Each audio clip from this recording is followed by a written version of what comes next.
Bonjour chers apprenants, chères apprenantes, j'espère que vous allez bien et que vous êtes en très bonne santé.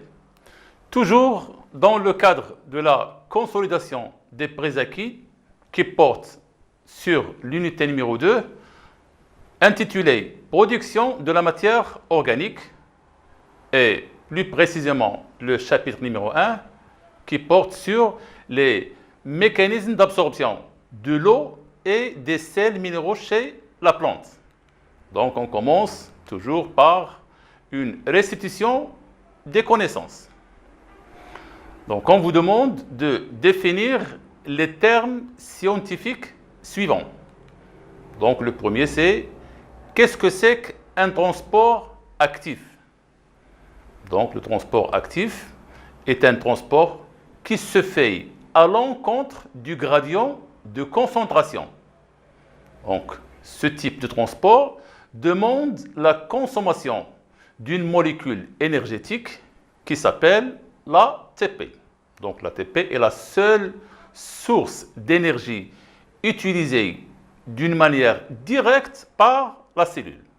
Donc, la dégradation de cette molécule donne à la cellule l'énergie nécessaire pour assurer ce type de transport. Donc la dégradation, c'est ATP plus H2O donne l'ADP plus PI plus l'énergie. Donc deuxième terme scientifique qu'on vous demande de définir, c'est la plasmolyse. Donc qu'est-ce que c'est qu'une plasmolyse?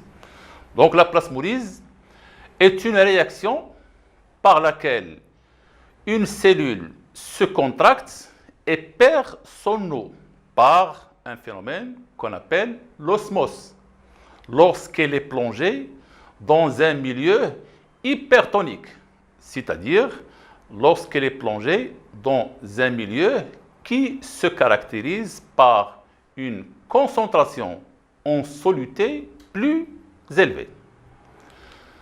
Donc passons maintenant au deuxième type de question.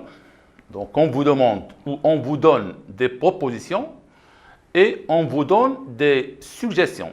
Donc on vous donne 4 suggestions et on vous demande de choisir la seule qui est correcte. Donc commençons par la première proposition.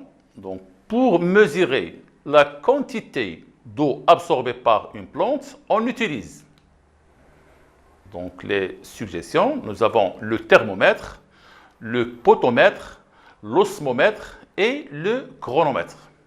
Donc, pour mesurer la quantité d'eau absorbée par une plante, donc, on n'utilise pas le thermomètre. Le thermomètre nous indique la température. Donc, le A, c'est faux. On n'utilise pas l'osmomètre. Donc, l'osmomètre, il nous permet d'étudier les échanges entre deux milieux, à savoir l'échange de l'eau. Donc, c'est faux. Le chronomètre, il nous permet de connaître le temps. Donc, c'est faux. Il nous reste le potomètre qui est la proposition juste. Donc, qu'est-ce que c'est qu'un potomètre? C'est un instrument qui est composé d'un flacon rempli d'eau et relié à une seringue de remplissage et à un tube capillaire qui est gradué.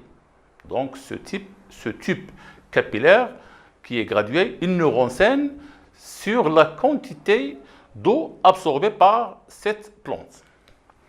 Donc deuxième, la turgescence. Donc qu'est-ce que c'est que la turgescence? Nous avons ici une cellule turgescente, donc c'est une cellule qui se caractérise par une vacuole qui est gonflée. Donc, cette vacuole est gonflée suite à l'entrée de l'eau dans la cellule. Donc, les propositions A résulte de l'entrée de l'eau dans la cellule, B résulte de la sortie de l'eau de la cellule, C résulte du passage de l'eau de la vacuole au cytoplasme, D résulte de l'entrée des solutés. Donc, pour B, c'est faux car une cellule turgescente se caractérise par une entrée de l'eau et non pas la sortie. Le C résulte du passage de l'eau de la vacuole au cytoplasme, donc l'eau reste toujours dans la cellule. C'est faux. Le D, c'est l'entrée des solutés. Lorsqu'on parle de turgescence, on parle de l'entrée de l'eau. Donc la proposition qui est juste, c'est A. Pour 3, la diffusion donc, est un transport de la matière selon le gradient décroissant de concentration, est un transport de la matière selon le gradient croissant de concentration, permet à la cellule d'absorber ou de perdre de l'eau, et la dernière, c'est permet l'accumulation de la matière contre le gradient de concentration.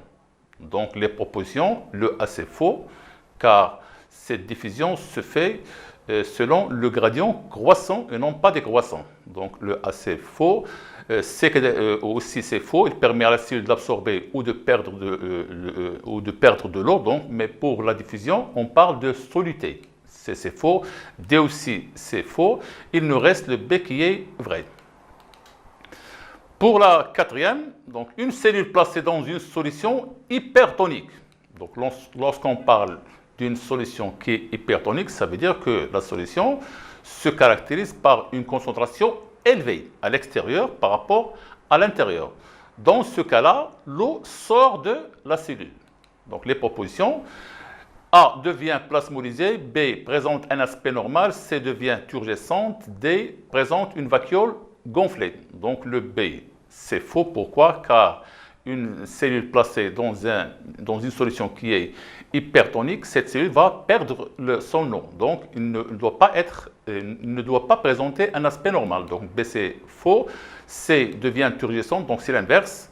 D présente une vacuole gonflée, c'est l'inverse. Donc, la vacuole doit être dégonflée. La proposition juste, c'est A. Ça veut dire que la cellule devient plasmolysée. Passons maintenant au troisième type de question. Devant chacune des suggestions ci-dessous, écrire vrai ou faux. Donc la cellule devient plasmolysée dans un milieu hypertonique. Donc c'est une proposition qui est vraie. L'osmose est le transport des solutés à travers la membrane cytoplasmique. Donc c'est faux. Lorsqu'on parle de l'osmose, on parle du transport de l'eau et non pas des solutés. L'éclairement est un facteur responsable de l'ouverture des stomates, donc c'est vrai.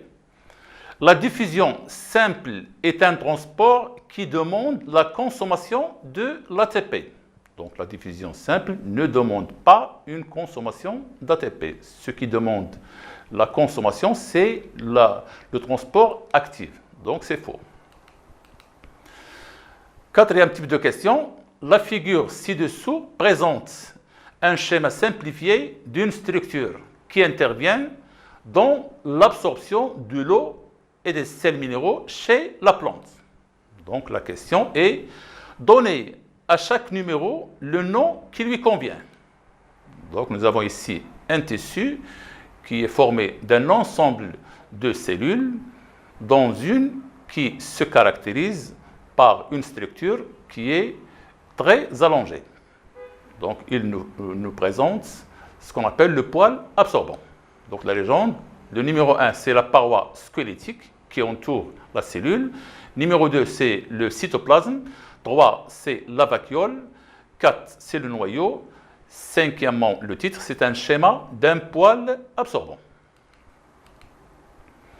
Passons maintenant au raisonnement scientifique et communication graphique et écrite. Nous avons la première situation. Pour étudier la pression osmotique, on a réalisé l'expérience suivante. On a préparé 5 cylindres de pommes de terre de 50 mm de hauteur sur 5 mm de diamètre. Les 5 cylindres sont répartis dans 5 tubes à essai. Le premier contient l'eau distillée. Ça veut dire 0% de concentration de soluté.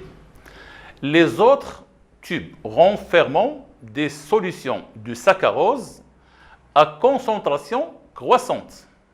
Donc nous avons un tube qui renferme 10% de saccharose, un deuxième qui renferme 20%, un troisième qui renferme 30%, et le dernier, il renferme 40% de saccharose.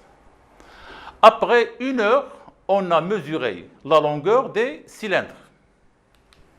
Donc le tableau suivant nous présente les résultats obtenus. Donc nous avons ici les tubes, le tube 1, 2, 3, 4 et 5. Les solutions, le tube 1 contient l'eau distillée, le type 2 contient l'eau avec une concentration de saccharose de 10%, le tube numéro 3 à 20%, le 4 à 30%, le 5 à 40%. Et nous avons la longueur des cylindres après 1 heure d'expérience. Donc, après 1 heure, le tube numéro 1, la longueur du cylindre devient 53 mm. Pour 2, c'est 51,5 mm. Pour le 3, c'est 49,5 mm. Pour le 4, c'est 48,5 mm. Et le dernier, c'est 47 mm. Donc la question, c'est calculer la concentration molaire du saccharose dans chaque tube, puis dresser un tableau pour représenter les concentrations obtenues. Donc nous avons ici des tubes qui renferment le saccharose en pourcentage. Et on vous demande la concentration molaire. Donc la formule utilisée est la suivante. Donc sachant que le poids moléculaire du saccharose est égal à 342 grammes par mol, donc nous avons la concentration molaire, c'est-à-dire C en mol par litre, est égale à 10 fois le pourcentage massique. Qu'est-ce que c'est que le pourcentage massique? C'est un pourcentage en grammes par 100 millilitres. Donc pour la porter à 1000, qui est 1 litre, on multiplie le pourcentage par 10. Et on divise par la masse molaire qui est donnée en grammes par mol. Donc le gramme par litre divisé par le gramme par mol, il nous donne la concentration en mol par litre. Donc les résultats sont les suivants. Pour le tube numéro 1, qui ne contient pas de saccharose, la concentration C1 est égale à 0 mol par litre. Pour le tube numéro 2, donc la concentration c'est 10 fois 10 qui est 100 divisé par 342, il nous donne 0,29 mol par litre. Pour le tube numéro 3, donc c'est 10 fois 20 divisé par 342, ce qui donne 0,58 mol par litre. Pour le tube numéro 4, donc C4, la concentration c'est 10 fois 30 divisé par 342, ce qui nous donne 0,87 mol par litre. Et pour le dernier tube, donc nous avons 10 fois 4 divisé par 342, ce qui donne 1,17 mol par litre. Donc la question suivante, c'est réaliser la courbe de variation de la longueur des cylindres de pommes de terre en fonction de la concentration du saccharose. Donc, si on vous demande de réaliser une courbe, on doit utiliser un papier millimétré et un crayon, la règle et la gomme, et on doit respecter les normes d'un dessin. Donc, premièrement, on prend un papier millimétré et on doit choisir une échelle convenable en ce qui concerne la longueur des cylindres de pommes de terre et une échelle convenable à la concentration en saccharose. Donc l'axe vertical il représente la longueur et sur l'axe horizontal, on représente les concentrations. Et après, on projette les points dans ce repère qui représente la longueur en fonction de la concentration. Donc on a déjà vu que la concentration pour le tube numéro 1 qui contient l'eau distillée, donc nous avons vu que la longueur du cylindre de pomme de terre atteint une valeur de 53 mm. Donc pour les autres, on projette chaque valeur sur ce repère et après on relie ces points par une ligne et on obtient la courbe qui représente la variation de la longueur des cylindres de pommes de terre en fonction de la concentration en saccharose.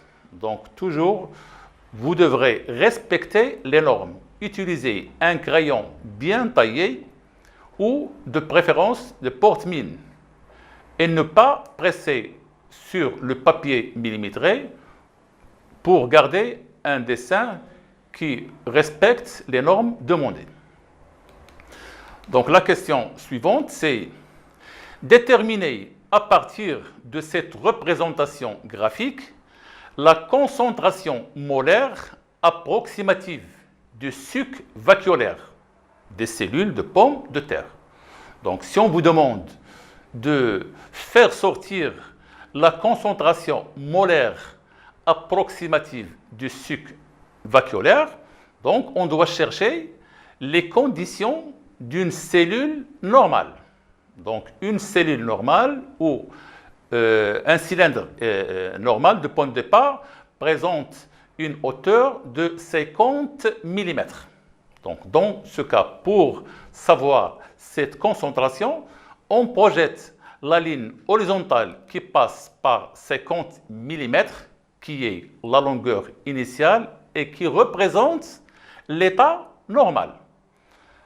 Et on projette l'intersection de cette ligne avec la courbe.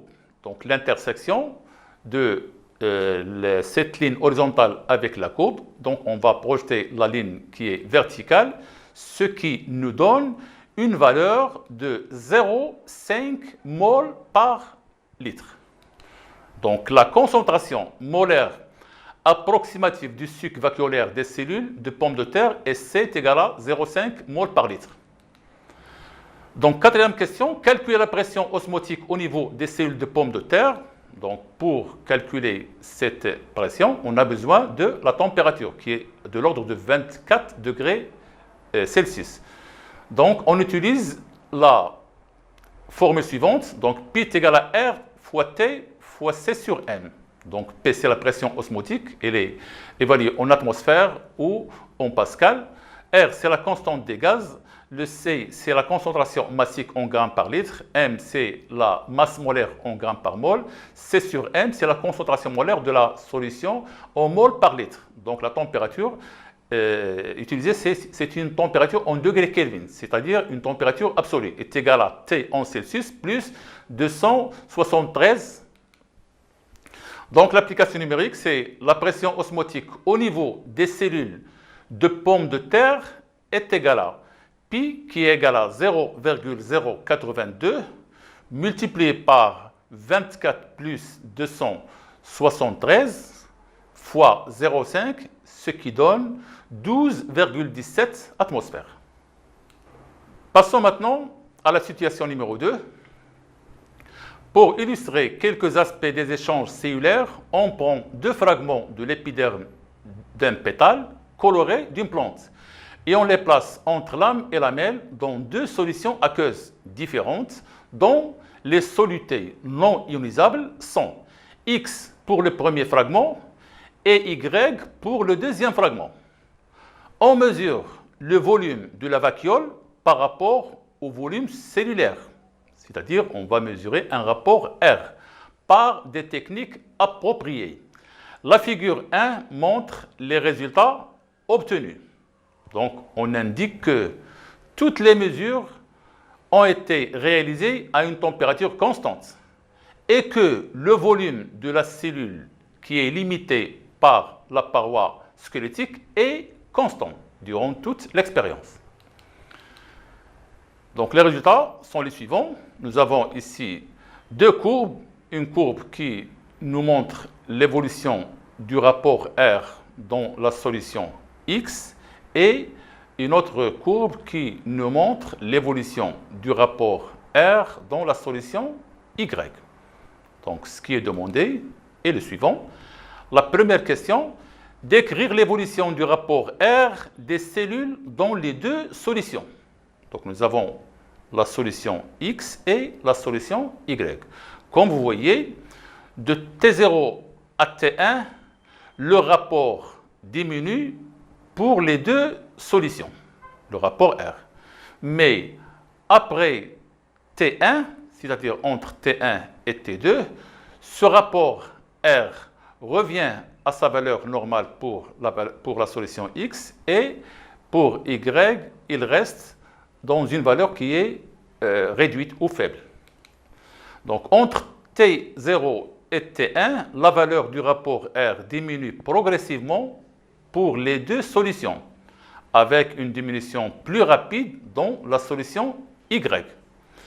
Entre T1 et T2, le rapport R revient à sa valeur initiale pour la solution X, mais celui de la solution Y reste stable dans la valeur qui est minimale. La deuxième question, on vous demande l'explication. Donc, expliquez la variation du rapport R entre T0 et T1 et entre T1 et T2 pour les cellules qui sont placées dans chacune des deux solutions. Donc, si on vous demande l'explication, on doit faire attention à ce que le volume du lavaquiole varie, mais le volume de la cellule ne varie pas. Donc, si on dit que le rapport R diminue, ça veut dire que le volume de la vacuole diminue, car le volume de la cellule reste stable. Et lorsque le rapport R augmente, ça veut dire que le volume de la vacuole augmente. Donc la réponse est la suivante. Pour la solution X, la diminution progressive du rapport R entre T0 et T1 est expliquée par une sortie de l'eau, de la vacuole, vers le milieu extérieur, donc ce qui réduit le volume de la vacuole. Le retour du rapport à sa valeur initiale entre T1 et T2 est expliqué par le retour de l'eau dans la cellule suite à une entrée du soluté. Ça veut dire que l'eau suit l'évolution des solutés. Pour la solution Y, la diminution progressive du rapport R entre T0 et T1 est expliquée par une sortie de l'eau de la vacuole vers le milieu extérieur, c'est-à-dire comme pour la solution X. Mais entre T1 et T2, le rapport R reste stable à sa valeur faible, parce que l'eau reste dans le milieu extérieur, puisque la substance Y n'arrive pas à pénétrer dans la cellule. Question suivante, c'est déduire les caractéristiques de la perméabilité cellulaire mises en évidence par cette expérience, tout en justifiant notre réponse. Donc, les caractéristiques de la perméabilité cellulaire sont, nous avons ici l'osmose. L'osmose, ça veut dire que l'eau traverse la membrane dans les deux sens, selon les concentrations des deux compartiments, de part et d'autre de la membrane.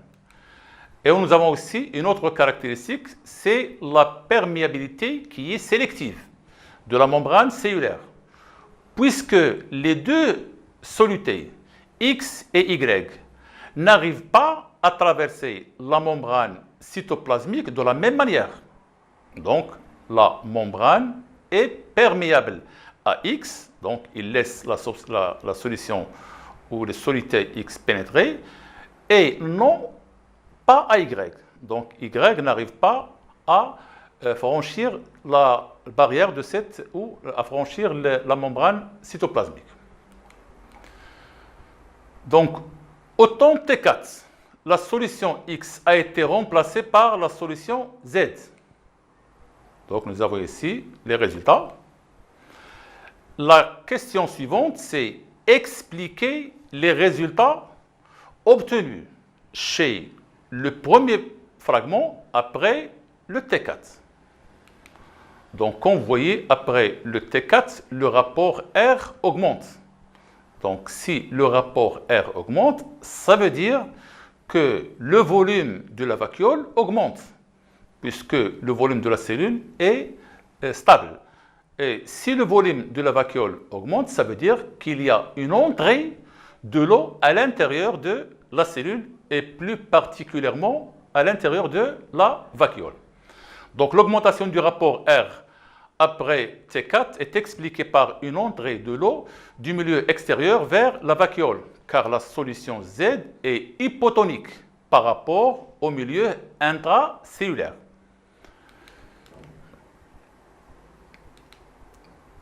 Donc la cinquième question, comparer la concentration des solutés Z et la concentration du cycle vacuolaire et classer les solutions X, Y, Z selon un ordre croissant de concentration.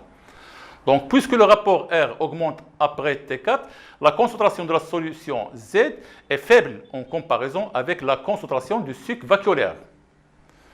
Donc le classement, la solution X et Y ont provoqué une sortie de l'eau de la cellule, ce qui montre que leurs concentrations sont supérieures à celles du suc vacuolaire. Donc la sortie de l'eau était plus rapide que dans la solution Y que dans la solution X. Donc la concentration de la solution X est plus grande que celle de la solution X. Le classement des trois solutions selon un ordre de concentration est le suivant. Donc la solution Y suivie par la solution X puis par la solution Z. Donc, représenter à l'aide de trois schémas soigneusement annotés l'aspect d'une cellule banale d'épiderme de pétale au moment T1, T2 et au moment T5. Donc, l'aspect de la cellule au moment T1, donc c'est une cellule qui est plasmolysée, elle présente une vacuole qui est rétrécie. L'aspect de la cellule en T2, donc c'est une cellule qui est normale. Elle présente une vacuole normale avec un noyau qui n'est pas pressé contre la paroi squelettique. Et l'aspect de la cellule au temps T5, donc c'est une cellule qui est turgescente. Il se caractérise par une vacuole qui est volumineuse, c'est-à-dire gonflée, et un noyau qui est pressé contre la paroi squelettique. Notre séance touche à sa fin. Merci de votre attention et à la prochaine séance, Inch'Allah.